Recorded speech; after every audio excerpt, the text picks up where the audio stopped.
অসমকাষ্ট YouTube চেনেলৰ অন্য এটা নতুন ভিডিঅ'ত আপোনালোক সকলোকে স্বাগতম জনাইছোঁ আৰু আজি হ'ল 14 ডিচেম্বৰ। আজিৰ দিনটোৰ কেইবাটাও গুৰুত্বপূৰ্ণ খবৰ আপোনালোকৰ লগত শ্বেয়াৰ কৰিবলৈ ওলাইছোঁ। আজিৰ দিনটোত মহিলা উদ্যমিতা আঁচনি, চৰকাৰী ঘৰ, PM কিষাণ, অৰুণোদয় আঁচনিৰ লগতে কেইবাটাও দেশ বিদেশৰ খবৰ আপোনালোকৰ লগত শ্বেয়াৰ কৰা হ'ব। একেটা ভিডিঅ'ত সম্পূৰ্ণৰূপে আপোনালোকে চাব পাৰিব। শেষলৈকে ভিডিঅ'টো চাব, শেষত ভিডিঅ'টো শ্বেয়াৰ কৰি দিব যাতে সকলোৱে এই খবৰখিনি চাব পাৰে। দিব বিচাৰিছোঁ আজিৰ দিনটোৰ প্ৰথমটো খবৰ। গোসাইগাঁৱত মন্ত্ৰী জয়ন্ত মল্ল বৰুৱা আৰু BTCৰ মুখ্য কাৰ্যবাহী সদস্য হাগ্ৰামা মহিলাৰীৰ উপস্থিতিত মহিলা উদ্যমিতাৰ চেক বিতৰণ। গোসাইগাঁও বিধানসভা সমষ্টিৰ অন্তৰ্গত 14,018 গৰাকী মহিলাক বিতৰণ কৰা হয় চেক। 13 ডিচেম্বৰ তাৰিখে গোসাইগাঁৱত 14,018 গৰাকী মহিলাক মহিলা উদ্যমিতা আঁচনিৰ যি প্ৰথম কিস্তিৰ 10,000 টকা আছে, সেই 10,000 টকাৰ চেক বিতৰণ কৰে মন্ত্ৰী জয়ন্ত মল্ল বৰুৱা আৰু BTCৰ মুখ্য কাৰ্যবাহী সদস্য হাগ্ৰামা মহিলাৰীৰ উপস্থিতিত। এই মুহূৰ্তৰ এটা গুৰুত্বপূৰ্ণ খবৰ যে মহিলা উদ্যমিতা আঁচনিৰ যি টকা আছিল, প্ৰথম কিস্তিৰ টকা, সেই টকা গোসাইগাঁৱতো ইতিমধ্যে বিতৰণ কৰা হৈছে।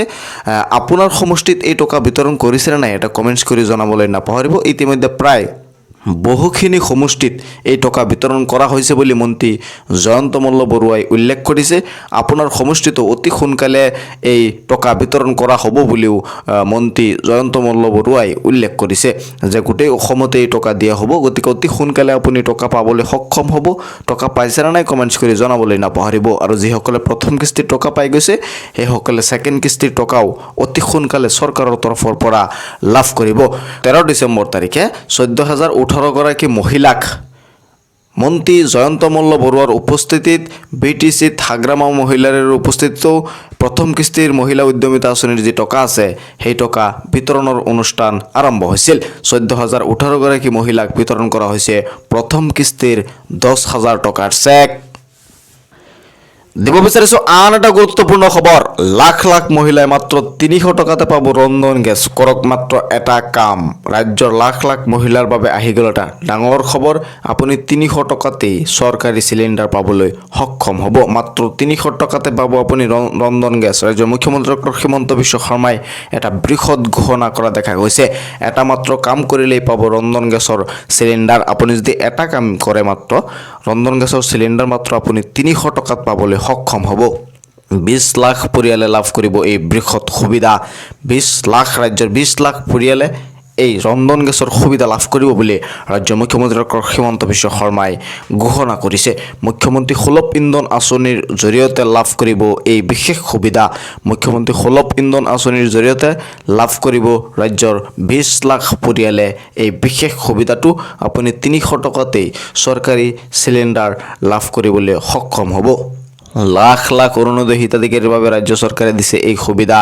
অৰুণোদয় হিতাধিকাৰী হ'ব লাগিব আপুনি। সকলোৱে নাপায়। যিসকল নেকি অৰুণোদয় হিতাধিকাৰী আছে, সেই অৰুণোদয় হিতাধিকাৰীসকলে এই সুবিধা লাভ কৰিব বুলি ৰাজ্য চৰকাৰে ঘোষণা কৰিছে। আৰু 300 টকাতে আপুনি গেছ চিলিণ্ডাৰ পাবলৈ সক্ষম হ'ব। এই মুহূৰ্তৰ এইটো এটা নতুন খবৰ যে যিসকল নেকি অৰুণোদয় হিতাধিকাৰী আছে, সেইসকলৰ কাৰণে ৰাজ্য চৰকাৰে এই সুবিধা আনিছে। পূৰণ কৰক মুখ্যমন্ত্ৰীৰ সুলভ ইন্ধন আঁচনিৰ প্ৰপত্ৰ। এটা ফৰ্ম আহিব, আপুনি সেই ফৰ্মখন ফিল আপ কৰিব লাগিব। নহ'লে আপোনাৰ মেম্বাৰ, ৱাৰ্ড মেম্বাৰ, নহ'লে আপুনি পঞ্চায়ত, গাঁও পঞ্চায়তৰ পৰাও আপুনি এই ফৰ্ম কালেক্ট কৰিব পাৰিব। আৰু এই ফৰ্মখন ফিল আপ কৰি আপুনি জমা দিলেই আপুনি সুলভ ইন্ধন আঁচনিৰ অধীনত গেছ চিলিণ্ডাৰ লাভ কৰিব। এই প্ৰপত্ৰ পূৰণ কৰি জমা দিলেই লাভ কৰিব 250 টকাৰ ৰাজ সাহায্য। প্ৰতিটো ৰন্ধন গেছৰ চিলিণ্ডাৰত অৰুণোদয় হিতাধিকাৰী পৰিয়ালে লাভ কৰিব ৰাজ সাহায্য। ৰেচন কাৰ্ড থকা প্ৰতিটো পৰিয়ালে লাভ কৰিব এই সুবিধা। ৰেচন কাৰ্ডো যদি আছে আপোনাৰ, তেনেহ'লে আপুনি এই সুবিধা, চৰকাৰৰ যি সুবিধা দিছে, এই সুবিধা আপুনি লাভ কৰিবলৈ সক্ষম হ'ব। অৰুণোদয় হিতাধিকাৰীৰ নাম আৰু অৰুণোদয় আইডিটো শুদ্ধভাৱে আপোনাৰ দিব লাগিব। এই আইডিটোৰ দৰকাৰ হ'ব। এই আইডিটো যদি আপোনাৰ তাত আছে, তেনেহ'লে আপুনি এই আইডিটো শুদ্ধভাৱে ফিল আপ কৰিব লাগিব। নহ'লে আপোনাৰ পঞ্চায়ত, নহ'লে গাঁওবুঢ়া, নহ'লে মেম্বাৰৰ পৰাও আপুনি এই আইডিটো কি কৰিব পাৰিব, সংগ্ৰহ কৰিব পাৰিব। পলম নকৰি আজি এই সংগ্ৰহ কৰক এই প্ৰপত্ৰ। আপুনি দেৰি নকৰিব, অতি সোনকালে এই ফৰ্মখন কি কৰক, সংগ্ৰহ কৰি ফিল আপ কৰি জমা দিব লাগিব। ৰাজ্যৰ লাখ লাখ মহিলাৰ বাবে আহি গ'ল ইতিমধ্যে এটা ডাঙৰ খবৰ। দিব বিচাৰিছোঁ আন এটা গুৰুত্বপূৰ্ণ খবৰ 16 ডিচেম্বৰত আদালতত সুখৰিৰে থিয় হ'ব সিদ্ধাৰ্থ আৰু শ্যামকানু মহন্ত 16 ডিচেম্বৰত জুবিন গাৰ্গ হত্যাকাণ্ডৰ প্ৰথমটো শুনানি আৰম্ভ হ'ব শুনানিৰ প্ৰথম দিনটোতে সুখৰিৰে থিয় হ'ব লাগিব 7 অভিযুক্ত শাস্তিৰ বিচাৰ প্ৰক্ৰিয়া আৰম্ভ হ'ব 16 ডিচেম্বৰত 16 ডিচেম্বৰৰ পৰাই আৰম্ভ হ'ব শাস্তিৰ বিচাৰ প্ৰক্ৰিয়া আৰু 16 ডিচেম্বৰ তাৰিখে জুবিন গাৰ্গ ঘটনাৰ প্ৰথমটো শুনানি আৰম্ভ হ'ব কটকটীয়া নিৰাপত্তা বেষ্টনীৰ বাবে সাজু হৈছে অসম আৰক্ষীয়ে ইতিমধ্যে কটকটীয়া নিৰাপত্তাৰ ব্যৱস্থা কৰিছে ন্যায়ালয়ৰ ট্ৰায়েলত ওলাই পৰিব জুবিন হত্যাৰ আঁৰৰ আৰু বহু ব্যক্তি ন্যায়ালয়ে যেতিয়া ট্ৰায়েল দিব তেতিয়াই ওলাই পৰিব জুবিন গাৰ্গ হত্যাকাণ্ডৰ আৰু বহু ব্যক্তি ওলাই পৰিব কটকটীয়া নিৰাপত্তা বেষ্টনীৰ বাবে সাজু হৈছে অসম চৰকাৰে অসম আৰক্ষীয়ে কটকটীয়া নিৰাপত্তা ব্যৱস্থা গ্ৰহণ কৰিছে ন্যায়ালয়ৰ ট্ৰায়েলত ওলাই পৰিব জুবিন হত্যাৰ আঁৰৰ আৰু বহু ব্যক্তি 16 ডিচেম্বৰ তাৰিখে জুবিন গাৰ্গ ঘটনাৰ প্ৰথমটো শুনানি আৰম্ভ হ'ব আৰু ন্যায়ালয়ৰ ট্ৰায়েলতে ওলাই পৰিব জুবিন হত্যাৰ আৰু বহু ব্যক্তি অসম আৰক্ষীয়ে ইতিমধ্যে কটকটীয়া নিৰাপত্তা বেষ্টনীৰ ব্যৱস্থা কৰিছে দিব বিচাৰিছোঁ আন এটা গুৰুত্বপূৰ্ণ খবৰ নতুন বছৰত যুৱকলৈ চৰকাৰৰ ডাঙৰ উপহাৰ 1 জানুৱাৰীৰ পৰা ৰাজ্যত আৰম্ভ হ'ব বাবু আঁচনি সাজু কৰক নথিপত্ৰ জানুৱাৰীৰ পৰা 1 জানুৱাৰীৰ পৰাই নতুন বছৰতে যুৱকসকলৰ বাবে ৰাজ্য চৰকাৰে লৈ আহিছে এটা বৃহৎ আঁচনি আৰু আঁচনিটোৰ নাম হ'ব বাবু আঁচনি ৰাজ্যৰ মুখ্যমন্ত্ৰী ডক্টৰ হিমন্ত বিশ্ব শৰ্মাই কেইবাবাৰো এই কথাটো ঘোষণা কৰিছে যে 1 জানুৱাৰী তাৰিখৰ পৰা ৰাজ্যত আৰম্ভ হ'ব বাবু আঁচনি আৰু 1 জানুৱাৰী তাৰিখৰ পৰাই অৰুণোদয় হিতাধিকাৰীৰ ধনো বৃদ্ধি কৰাৰ পূৰ্ণ সম্ভাৱনা আছে বুলি ৰাজ্য চৰকাৰে ঘোষণা কৰিছে 1 জানুৱাৰীৰ পৰা ৰাজ্যত আৰম্ভ হ'ব বাবু আঁচনি যুৱতী মহিলাসকলৰ লগতে যুৱকসকলকো আগুৱাই নিয়াৰ লক্ষ্য ৰাজ্য চৰকাৰৰ যে যুৱতী মহিলাসকলে যিহেতু অৰুণোদয় আঁচনিৰ টকা পাই আছে নিযুত মইনা আঁচনিৰ টকা পাই আছে স্কুটি পাই আছে গতিকে যুৱকসকলকো ৰাজ্য চৰকাৰে আগুৱাই নিয়াৰ লক্ষ্য থিৰাং কৰিছে গতিকে 1 জানুৱাৰী তাৰিখে ৰাজ্য চৰকাৰে যুৱকসকলৰ বাবে আনি আছে বাবু আঁচনি শীঘ্ৰে বৃদ্ধি পাব পেঞ্চনৰ ধনো ৰাজ্যৰ মুখ্যমন্ত্ৰী ডক্টৰ হিমন্ত বিশ্ব শৰ্মাই আৰু উল্লেখ কৰিছে যে অতি সোনকালে পেঞ্চনৰ ধনো বৃদ্ধি পাব বুলি তেওঁ উল্লেখ কৰিছে যুৱতী মহিলাসকলৰ লগতে যুৱকসকলকো আগুৱাই নিয়াৰ লক্ষ্য ৰাজ্য চৰকাৰৰ নতুন বছৰত যুৱকলৈ ৰাজ্য চৰকাৰৰ ডাঙৰ উপহাৰ আৰু 1 জানুৱাৰী তাৰিখে ৰাজ্য চৰকাৰে যুৱকসকলক দিব এটা ডাঙৰ উপহাৰ গতিকে 1 জানুৱাৰী তাৰিখে আপুনি নথিপত্ৰ সাজু কৰি ৰাখক যুৱকসকলক ৰাজ্য চৰকাৰে বাবু আঁচনি দিব বুলি ৰাজ্যৰ মুখ্যমন্ত্ৰী ডক্টৰ হিমন্ত বিশ্ব শৰ্মাই ঘোষণা কৰিছে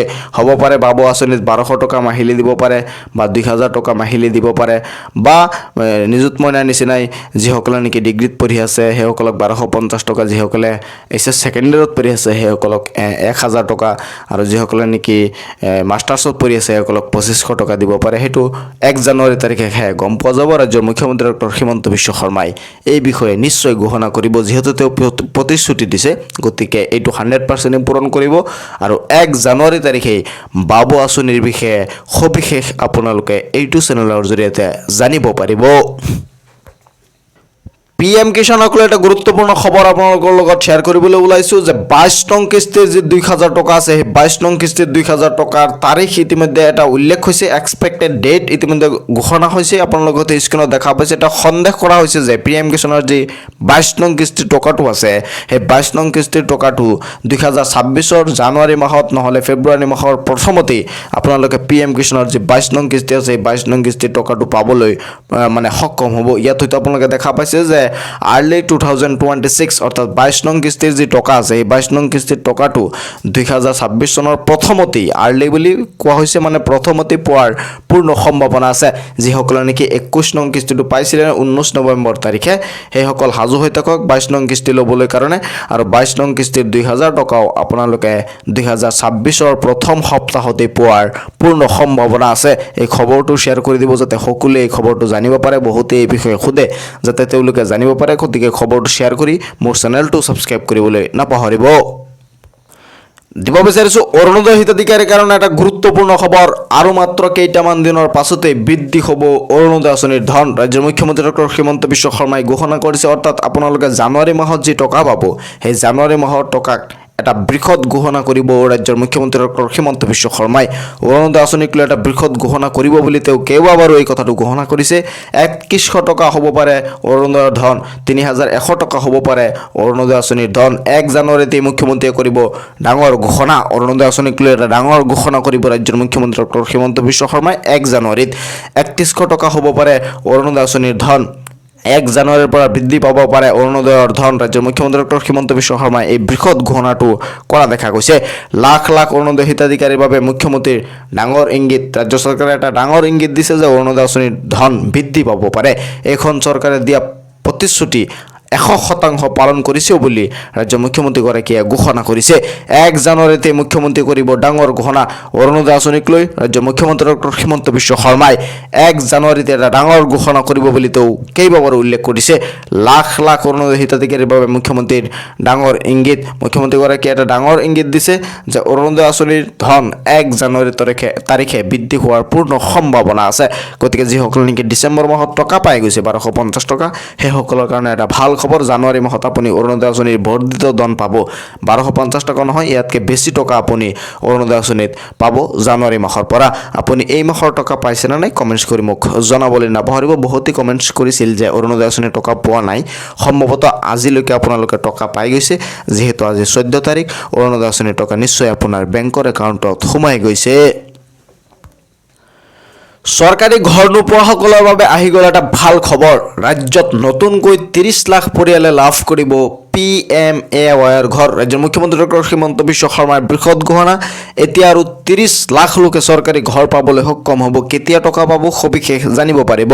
চৰকাৰী ঘৰ নোপোৱাসকলৰ বাবে আহি গ'ল এটা ভাল খবৰ। ৰাজ্যত নতুনকৈ আৰু 30 লাখ পৰিয়ালে লাভ কৰিব PMAYৰ ঘৰ। ৰাজ্যত 30 লাখ নতুন লোকে জিঅ' টেকিং কৰিছে বুলি ৰাজ্যৰ মুখ্যমন্ত্ৰীগৰাকীয়ে ঘোষণা কৰিছে। আৰু ইতিমধ্যে 9 ডিচেম্বৰ তাৰিখে বহুকেইজন হিতাধিকাৰীৰ লোকত বেংকৰ একাউণ্টত প্ৰথম কিস্তিৰ যি টকা আছে সেই প্ৰথম কিস্তিৰ টকা সোমাইছে। বহুতে পাইছে বুলি কৈছে। নতুনকৈ আৰু 30 লাখ মানুহে কৰিব জিঅ' টেকিং। বহুতৰে FTO হৈ গৈছে বুলি বহুতে কৈছে। FTO যিসকলৰ হৈছে সেইসকলৰ টকা বেংকৰ একাউণ্টত নিশ্চয় সোমাব। আপুনি টেনশ্যন কৰিব নালাগে। 2 দিন পাছতে টকা সোমাবলৈ আপুনি 2 দিন পাছতে আপোনাৰ বেংকটো চেক কৰি চাব, একাউণ্টটো চেক কৰি চাব, টকা সোমাই যাব। নতুনকৈ আৰু 30 লাখ মানুহে লাভ কৰিব জিঅ' টেকিং কৰা ঘৰ। প্ৰস্তুত কৰিব নতুন হিতাধিকাৰীৰ তালিকা। ৰাজ্যৰ মুখ্যমন্ত্ৰীগৰাকীয়ে উল্লেখ কৰিছে যে আকৌ নতুন তালিকা প্ৰস্তুত কৰা হ'ব। যিসকলে নেকি জিঅ' টেকিং কৰিছে সেইসকলেও ঘৰ পাবলৈ সক্ষম হ'ব। কোনো দৰিদ্ৰ পৰিয়াল বাদ নপৰে পকী ঘৰ লাভৰ পৰা। কোনো দৰিদ্ৰ পৰিয়ালে পকী ঘৰ লাভৰ পৰা বঞ্চিত নহয়। সকলো হিতাধিকাৰীয়ে চৰকাৰী ঘৰ পাবলৈ সক্ষম হ'ব বুলি মুখ্যমন্ত্ৰী ডক্টৰ হিমন্ত বিশ্ব শৰ্মাই কৰিলে ডাঙৰ ঘোষণা। যিসকলে ঘৰ পোৱা নাই চিন্তিত হ'ব নালাগে। চৰকাৰৰ তৰফৰ পৰা আপোনালোকে অতি সোনকালে চৰকাৰী ঘৰ পাবলৈ সক্ষম হ'ব। যিহেতু ৰাজ্য চৰকাৰে আৰু 30 লাখ ঘৰ দিয়াৰ পৰিকল্পনা কৰি আছে। চৰকাৰী ঘৰ নোপোৱাসকলৰ বাবে আহি গ'ল এটা ডাঙৰ খবৰ। যিসকলে নেকি চৰকাৰী ঘৰ পোৱা নাই সেইসকলৰ কাৰণে এটা ভাল খবৰ আহি গ'ল যে আপুনি অতি সোনকালে চৰকাৰী ঘৰৰ পৰা যি প্ৰথম কিস্তিৰ ধন আছে সেই প্ৰথম কিস্তিৰ ধন পাবলৈ সক্ষম হ'ব। তো এই খবৰসমূহ শ্বেয়াৰ কৰি দিব যাতে সকলোৱে চাব পাৰে। মোৰ চেনেলটো ছাবস্ক্ৰাইব কৰি ৰাখিব। যেতিয়া মই পৰৱৰ্তী ভিডিঅ' আপলোড কৰোঁ আপোনালোকে অতি সহজতে সেই ভিডিঅ'টো চাব পাৰিব। চাই থাকিব আপোনালোকৰ আপোন চেনেল অসম কাষ্ট।